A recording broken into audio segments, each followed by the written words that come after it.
Hi,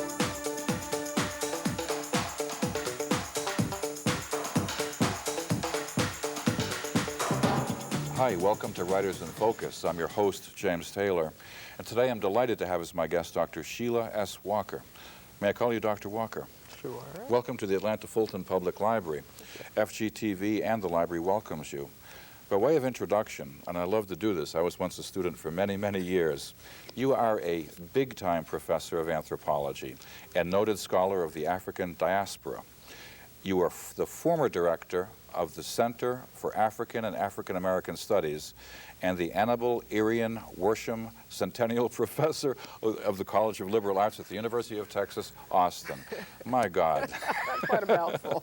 Currently, you occupy the first Cosby Endowed Chair in the Humanities at Spelman College. Right. There are other Cosby chairs, but this is the first Humanities chair. And we're here to discuss the book that you both contributed and edited in, what, 2001? Yeah. Called African Roots, American Cultures, Africa and the Creation of the Americas, published by, looking at my notes again, Rowman and Littlefield in 2001. There's also an accompanying video. Now, Dr. Walker, what do you have to say about this book? I told you before the interview, it kind of changed my life. What are the African roots in American cultures? And let's start very generally. Okay. Well, I started the book where I started. I'm from New Jersey, and so that's where I started. I'm going to talk about that chapter, too. There were things that I didn't understand as a kid. I mean, I understood them on one level, but I had a feeling there was something else going on. My father started teaching me how to read and write when I was 4. And one of the words that intrigued me was cat.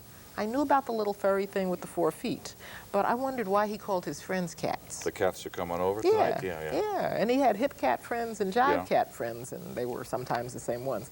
And it wasn't until I began to study Wolof, the principal language of Senegal and the Gambia in West Africa, that I understood why my father had friends who were cats, because in Wolof, cat means someone who does something.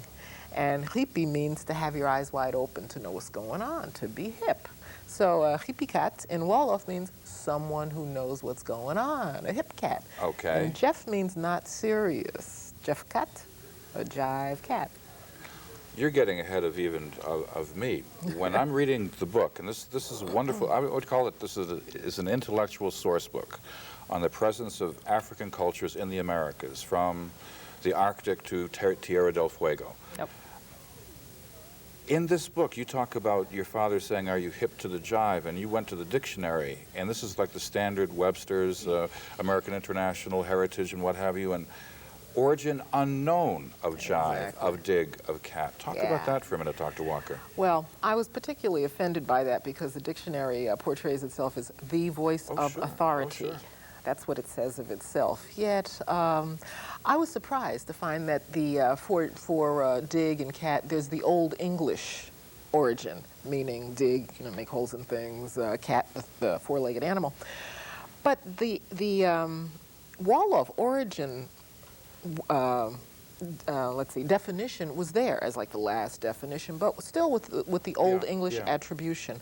And so I wrote to the etymologist, and I said, why don't you have the Wolof origin here? And the etymologist wrote back and said, why do we have to look so far for Africanisms? We have tote, the quintessential laboring verb. In this Oh, it was amazing. Real patronizing.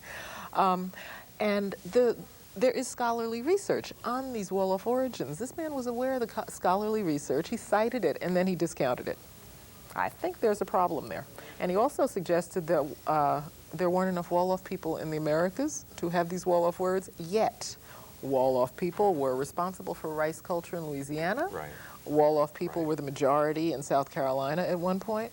There is a historical reality here. Now, you've piqued my curiosity. Was your interest in this born in high school, college? Your dissertation, long time ago, I was just kidding, was Christianity African style, a Harris Church of the Ivory Coast. And presumably you went over to the west coast of Africa. Were you always interested in this? Well, no, because I'd never heard of the African diaspora in the Americas. I didn't know there were. Yeah, why would I from New Jersey know Little that girl there were, from New Jersey, not hearing of. I'm just kidding. I didn't know there were people of African origin elsewhere in the Americas. I went to a fashionable Eastern women's school, Bryn Mawr, one of the best schools in the country. Yeah, they didn't tell me that either, though. But Bryn Mawr was sort of a culture shock after East Orange, New Jersey, and I guess that culture shock got me ready for others.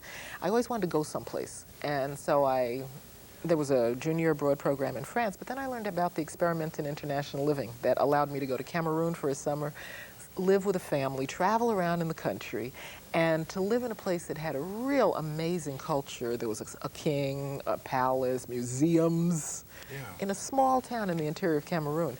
And this family that I stayed with was aware of the African presence elsewhere in the Americas.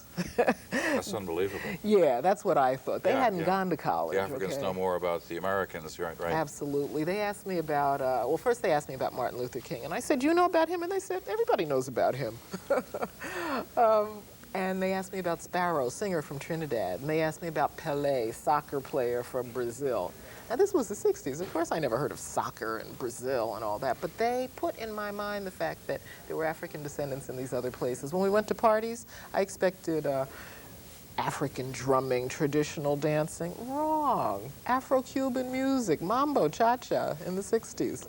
So they were my first exposure to the African diaspora, these Africans in a small town, upcountry, Africans who hadn't gone to college, hadn't traveled, but they knew because they had a worldview. I don't want to get ahead of myself, but the entire book is a passionate polemic, buttressed by formidable scholarship, demonstrating that we cannot know the history and culture of the Americas without understanding the African contribution. And I'm just looking at you right now, Dr. Walker, and you have a big smile on your face. Was there a time when you were, if I were black, I'd be upset about this? Well, yeah. Right. There's no way that I cannot be upset about the transatlantic slave trade. You've changed my thinking about it. Just reading this book, I didn't know this contribution existed. But not only you, you're the majority. And I read. And not the majority as a person of not recent African origin, because now we know from paleontologists and from the Human Genome Project that everybody's of African origin. But it's not like a lot of African Americans know this either. My philosophy is sort of like putting myself on a great level, Duke Ellington's. Okay. He said that when not a bad level to be on. Yeah. He said that when he suffered from racist experiences, rather than getting mad, he'd write a blues. And so I think that it's not useful to just get angry. Okay. It's more useful to use that anger creatively, and I've tried to use it creatively by learning more about the real story of the Americas and by sharing that real story of the Americas. And I learned a lot in putting the book together, too. I wasn't aware of all of the African contributions to the Americas, and I'm still not. Yeah. Outside, not just okra. Yeah. First of all, people.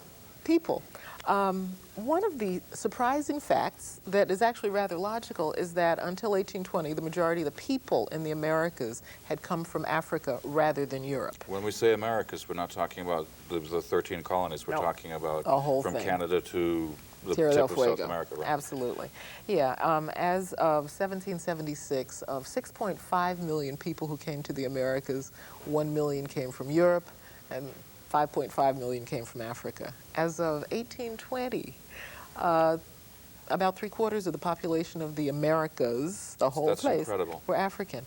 We should just know that. That's a basic demographic fact about the creation of the Americas, about who was here. The Native Americans had been decimated, so their numbers were small. We are led to believe that Africans didn't contribute anything. Africans came to work. Let me quote you something. This is a book that people from my generation read. It's by Nathan Glaser, Harvard educator, sociologist, and Daniel Patrick Moynihan, PhD, Harvard, and former senator from the great state of New York. In Beyond the Melting Pot. Everybody read this in sociology and history, and it kind of upsets me reading it. Wait a second. We're talking about the fact that African Americans, Negroes in those days, came over bringing nothing. A primitive pathological, almost blight on the United States. Am I saying that? Basically, Yeah, that's what we read, right, the exactly. educated people. Yep. You read it too, didn't you? Mm-hmm. Yep. I was taught that African Americans had contributed nothing. nothing. Absolutely. And that's wrong. What I have learned is that on the level of the economy, for example, it was the work of Africans and African descendants that created the basis for the Industrial Revolution, that created the balance or imbalance of power in the world today. Africans produced more than 75% of the commodities that fueled the Industrial Revolution, that created rich countries and poor countries. I think that we need to reconceptualize the transatlantic slave trade. We've been taught that it was an unskilled labor migration. Let's use the big word, epistemology and hermeneutics, all right? Okay, yeah, you are a professional anthropologist. Right, epistemology, the theory of what theory is of knowledge and how to interpret what you have learned. Yeah, I had to keep looking those words That's up myself. Right. You'll read this in college, ladies and gentlemen, and graduate school. Yeah. I'm sorry to interrupt, go ahead. Yeah, we need to reconceptualize the transatlantic slave trade and see it as rather a transfer of technology from Africa to the Americas and as a major brain drain from Africa to the Americas. The Europeans who were here were in a position of having to develop a new society. And so when they did this labor recruitment, how much sense did it make to say, okay, we want all the people who don't know anything? First of all, it's not true. There are documents that say, from the Senegambia, bring rice seeds and rice Negroes, people who know, Africans who know how to plant rice, who know how to work the land, to irrigate the land for rice. So rice culture in the United States especially is African. Mining.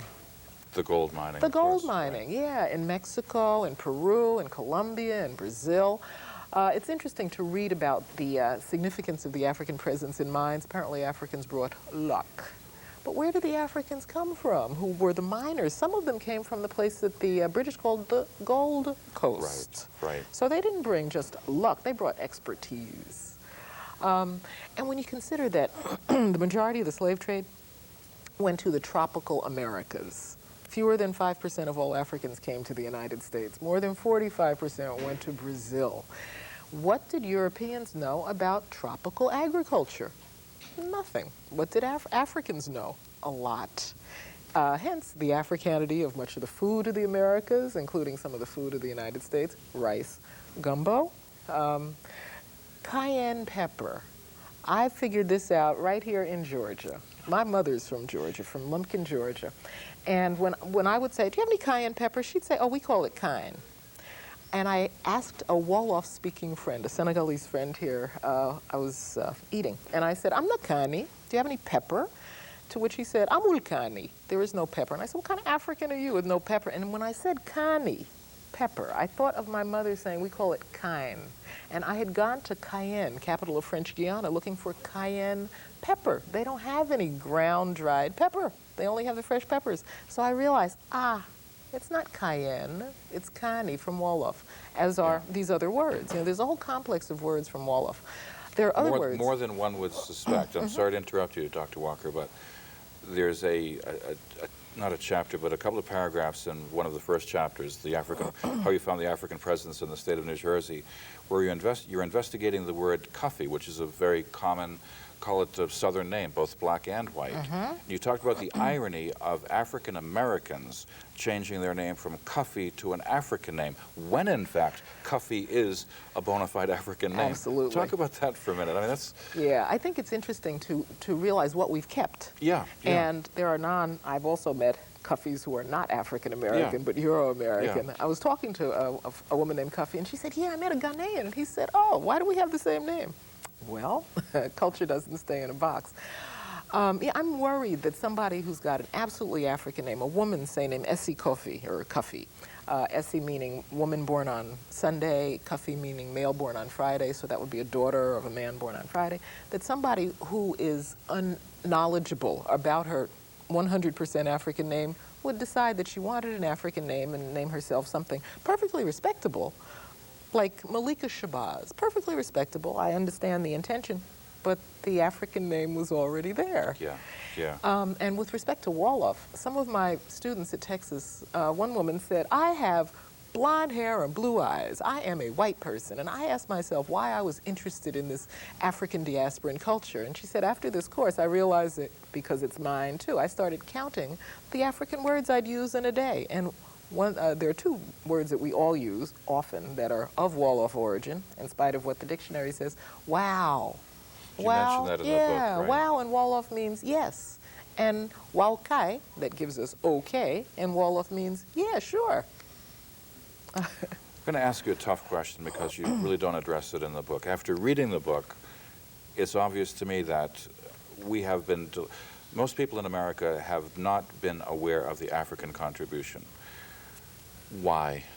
Is it simply racist? I mean, we'll talk about the Argentinians who believe that the whiter you are, the better, and they actually brag about it. And come to our country, we have a small black presence. Is it as simple as that? What do you think? Well, I think that when you, Africa was conquered by Europe. It was a military conquest, okay? Otherwise, Europeans could not have extracted Africans from their homes and brought them across the ocean to work. But you don't say we went and conquered these brilliant people who knew a lot of things that we didn't do. These were good Christians. And so they had to justify a very un-Christian act of exploitation, of genocide in reality, because 100 million lives were disrupted on the African continent, approximately 100 million lives. And only 12 to 15 million people got to the Americas. That's 85 million lives disrupted, often terminated, by people who considered themselves good people. So they had to come up with a justification. And what was the justification? Well, these were savages. They had no culture, in spite of the fact that they were the miners, they were the agriculturalists, they were often the pharmacologists. The first smallpox vaccine in the United States was done by an African. But to deal with the cognitive dissonance of I'm a good Christian, I go to church, I believe in God, and yet I treat these people as if they weren't human beings. That's a good answer. Yeah. You know, I forgot to ask you about one of the most fascinating things about the book is the cover, Dr. Walker. By the way, my guest is not an armchair academic. I know you know Spanish, you probably know French, but this particular picture is presumably a black woman wearing a white dress in South America. And the expression is, it's from Africa. Talk about that for a minute. It's unbelievable. I was looking I have a zillion slides from my various wanderings in Africa and all over the African diaspora, from Argentina to Canada. And I was looking for one that would say African roots, American cultures. Yeah. And I've loved to show this to people, African and American in the Pan-American sense, and they always claim her. I showed it to a woman from Mali who said, oh, she must be from Senegal or northern Mali. And her daughter-in-law said, oh, no, Guadeloupe in the Caribbean. She's from Brazil, and she's a member of an Afro-Brazilian lay sisterhood in the Catholic Church. And when Africans arrived in Brazil, they had to be Catholic. They couldn't practice their own religions. And so what they did was say, okay, yeah, we can be Catholic. But you don't mind if we dance for the Virgin Mary, do you? And a few drums, is that okay? And so what they did was camouflage African religious practices behind Catholic behavior. And so the sisterhood that's in honor of the Virgin Mary on the occasion of her assumption into heaven, which I think took place on August 15th. Good. The members of the sisterhood are also initiates and priestesses of the Afro-Brazilian religion in this town of Cachoeira. They're members of the candomblé, which is that candomblé? Yeah, which is essentially Yoruba religion, transported to the Americas and somewhat modified in the new environment. But so this is kind of a camouflage phenomenon. But it's also just the result of cultural mixing, cultural encounters. And when I asked these women, well, where did this come from? They said, é de africano, it's from the Africans. I love that, that. That is in contrast to our attitude in the United States of, I ain't lost nothing in no Africa, so I don't have any reason to look to Africa for meaning or for anything. And what I've discovered in doing this research is that all of us in the Americas need to look to Africa for explanations for our language behavior, for musical instruments. Their musical instruments, for example, the banjo in the United States, is no longer an African-American instrument. It's an Appalachian instrument, right? But Thomas Jefferson told us that the banjo was an African instrument. I'm not sure if Sally Hemings was his source of information or what. So there's a lot of stuff in the Americas that doesn't really make sense unless we look to Africa for its origins. Carnival all over the place. Let's make sure the audience understands the Americas. We're talking about South America, too. I am woefully ignorant of the African presence in South America, almost as woefully ignorant as our President Bush. You once asked the president of Brazil, do you have many blacks in the country? And it has more blacks than any other country, blah, blah, blah. But to talk, a lot of the book, and I'm going to have to look at my notes for this, you have contributors from Venezuela, Brazil, Uruguay, and they talk about the African presence in those countries. And it's almost been as systematically denied as it has been here in the United States. Oh, absolutely. Yeah, if you go to Encyclopedia Britannica online, it will tell you that there are no Afro-Argentinians, no Afro-Uruguayans, no Afro-Paraguayans, no Afro-Bolivians. All of the countries of the Americas have people of African origin and always have. But particularly in the southern cone of Africa, of the Americas, Argentina, Uruguay, they're proud to say, oh no, we're European. Well, why do people in Argentina dance the tango? The tango. The tango. That's an African word. It comes from Angola. It means to dance. Tango has been Europeanized, but that's as a result of the European migration in the late 19th century. In Uruguay, we don't think too much about Uruguay in general, but Uruguay is also a country really pleased to be European. Why do they dance candombe? Candombe is also from Central Africa, and candombe means things having to do with black people. Yet Euro-Uruguayans, when you ask them, what's your major cultural expression? Candombe. You open a chapter, actually it's the introduction to the book, and you continue the notion in your chapter on the African presence that you discovered in New Jersey. Growing up in New Jersey, you said that your father and his friends would often say, are you hip to the jive? If you can leave the audience with, what does it mean to be hip to the jive anthropologically concerning the African presence in the Americas? Well, I think this is a question. Yeah. The whole book is about that, and I've got to give this in a minute. Well, we've all been jived. But you had to first discover what hip and jive meant. Yeah, and so I had to discover these. My father couldn't tell me that these were Wolof words, because why would he know? That's right. Yeah, he didn't know. And had I not begun to study Wolof, because I've been to Senegal, I wouldn't have known either. But we've all been jived. We've all been misinformed. We've all been taught a story of the Americas that leaves out the people who were the majority during the majority of the history. So that means that we don't know the story of the Americas.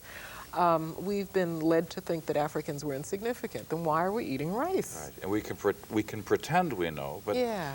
You're an academic. If you really want to know, then we have to understand the African presence. Yeah. That's what I've come away from. Absolutely. And everybody You've made a white guy a little hip to the jive. I can't believe it. Okay. So to be hip to the jive means to, are you hip to the fact that you've been jived? Are you aware that you've been misinformed? And are you aware of some of the real story? And we need to become more aware, just so we'll all know the real story of the Americas, the inclusive story of the Americas. And as one of my white students in Texas said, so I too can be proud of my African heritage. That's wonderful. That's wonderful. In fact, I'm going to conclude on that. That's a nice sentiment. Ladies and gentlemen, I've been talking to Dr. Sheila S. Walker, who's the editor and contributor to a book called African Roots, American Cultures, Africa and the Creation of the Americas. It's a wonderful intellectual source book. I'd call it intellectual ammunition in a historical quest to find out what's going on, to mention one of my other famous singers and thinkers in America. You have taught me so much, Dr. Walker. Thank you very much for being here. You're welcome.